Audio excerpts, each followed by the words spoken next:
so today I'm going to be talking about our PRP treatment a little bit. The first thing that we're going to do is we would draw her blood and we'd find a nice good vein. We'd prep it with some alcohol, put a tourniquet on her arm, and we'd enter the vein and we draw out 22 milliliters of blood for spinning.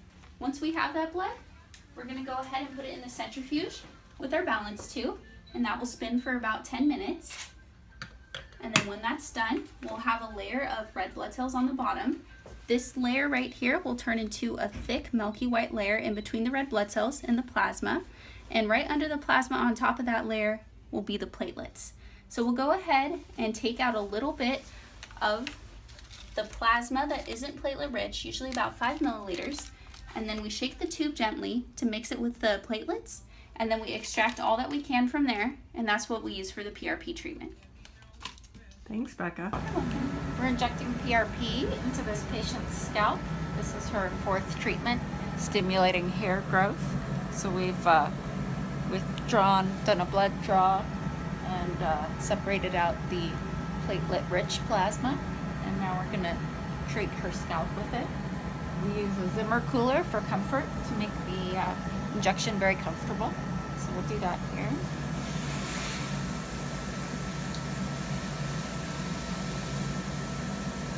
So what sort of results have you been seeing with this treatment, Dr. McNeill? In general, we are seeing a stimulation of new hair growth and a thickening of existing hairs.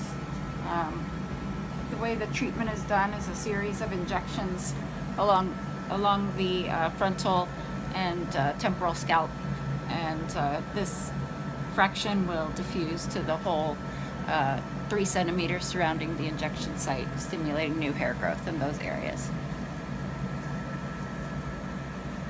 Who is a good candidate for this? Men and women.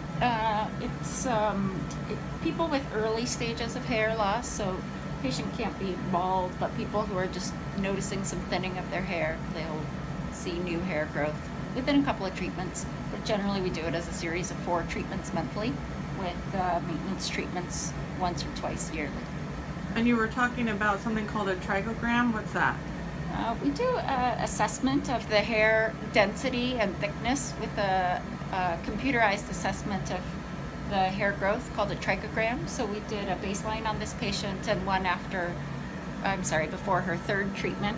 So it showed the effects of her first 2 treatments, showing a nice increase in the number of hairs and the density of hairs in the frontal and temporal scalp areas.